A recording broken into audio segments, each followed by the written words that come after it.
Well, hey folks, welcome to the Transplant Helper again today. My name is Jim Merle, and today I want to pause for just a moment to discuss with you a subject. To tell you the truth, I've been considering now for about 8 to 9 years, and that is the subject of how I got to disability and why I hate living on disability. Now, if you're like I am, you're on disability really because you just have to be, okay?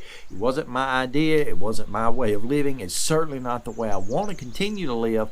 However, based on some decisions my doctors have made in the past, as well as some decisions I kind of helped them with in that way, we came to an agreement that for at least right now, I would remain on Social Security disability, just like I have been now for about 8 to 8.5 years. And with that said, I just want it to be known up front that I'm not the type of person who wants to be on disability, okay? I understand there are some people out there who probably see disability as something that's wonderful and great, and I do from the perspective of the fact that it gives me some level of income, some resource to which I can survive. However, I don't want to be on disability, okay? There are a lot of negative things that come with being on disability that I'm just not really game for, okay?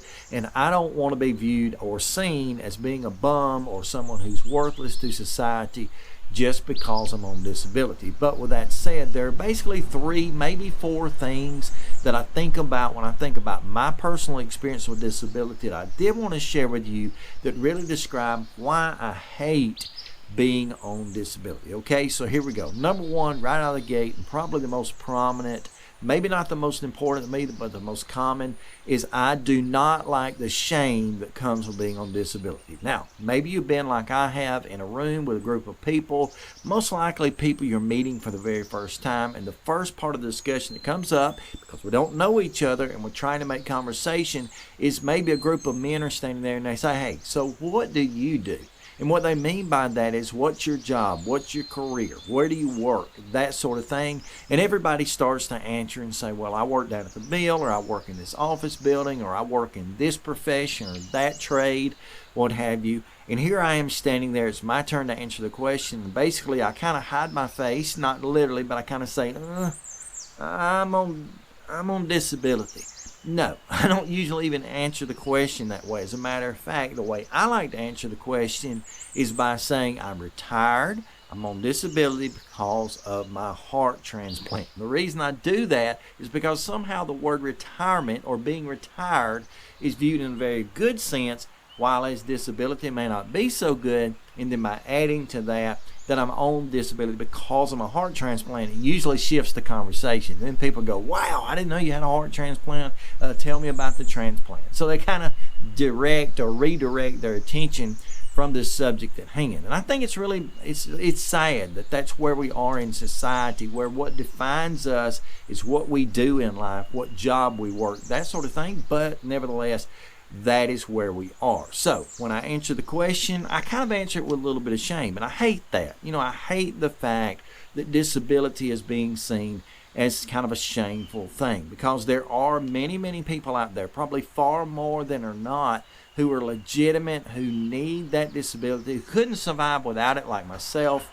And I just hate that it's that way. Anyway, that's probably the number 1 most common thing that I hate about disability, but maybe even not the most prominent. Number 2 to that, I really hate the fact that I don't always feel like I'm a valuable part of my family while on disability. I don't have that much to contribute. We as men, especially in America, and I'm certainly this way, we live under a standard that the breadwinner in the family, first and foremost, needs to be the husband. It needs to be the father. It needs to be the man of the family. Now, even though we live in a society where basically if there are 2 parents, there has to be 2 incomes in order to survive, doesn't change the fact that the man wants to be and desires to be the breadwinner, the number 1 in the family as far as that goes. And so with that, when I'm at a place where I am now, where I'm on Social Security disability, I can't work, and then my wife is having to go out and she's having to win the majority of the income, or she's having to win the bread, bring home the bacon as well,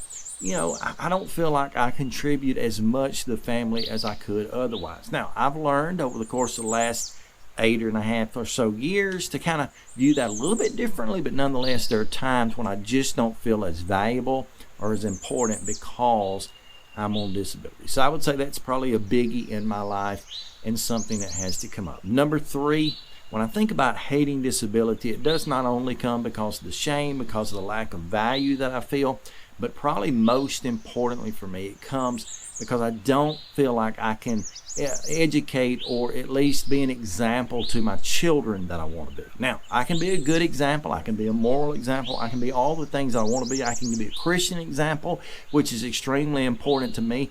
However, when it comes to actually being able to visually teach my children a work ethic or teach my children how to work hard and to have a career or a job that they love, which I've always been able to do in the past, I don't feel like I'm as effective at that as I could be had I not been on disability. Now, for example, my father and his father and his father, my daddy, I call him, my daddy is a hard-working man. He's recently retired, but he worked for 50 plus years in the television industry as an electrical engineer. And I saw him day and night, be involved and be putting his work in a high priority and working really hard at what he did and being very good at what he did.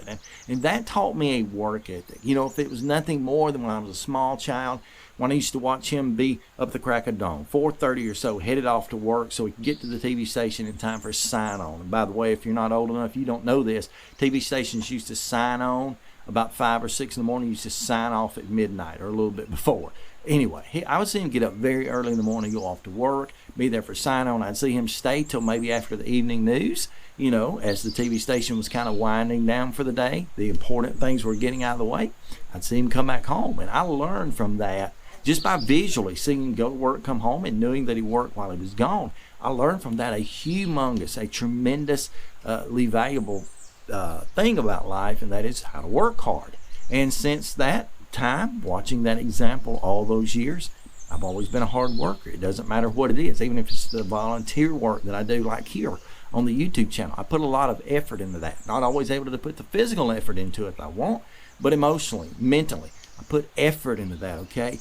And I'm not able to transfer that in that very visual way to my children that I wish I could. I want my son, my daughter, my two oldest that I'm talking about right there, I want them to really see the value and the importance of working hard and having a career that you love and that you care about, putting effort into it. And even my smaller children, as they're growing up, I want them to see the same. It's just going to be very hard for me to communicate that with them while being on disability. I hate that. I hate that I'm not able to do that. I hope that they see the effort that I put into things emotionally now that I do not always get to put in physically. And I hope they learn from that. But anyway, that's kind of the few things I feel about this, just the top three at least. The emotional shame that comes with disability, the lack of being able to contribute or to be valuable to your family, you feel like at least, and then that inability to be an example and to prove a work ethic to your children. That's been very, very hard on me. I know you've got plenty of ideas, and I hope that you'll be willing to comment below the video, show me some of those ideas, discuss some of those ideas among the transplant helper community, and allow us to be helped in this, because these are things that you try to block from your mind. But the truth about it is, disability is not a fun place to be. There may be those who enjoy it. I'm not one of them, and more than likely, if you clicked on the video, you're not either. So thank you so much for watching this video today. If it has helped you out in any way, how about give it a big thumbs up on this video? Let me know that you liked it, and I'm going to continue to produce content which I hope will hopefully help to advocate, educate, and motivate you as a transplant patient. How about consider subscribing while you're there? Go ahead and hit the big subscribe button beneath the video and even the bell notification on beside that. And I want to fulfill my duty as the transplant helper. Thanks so much for joining me today. Again, until next time, please stay stronger, friends.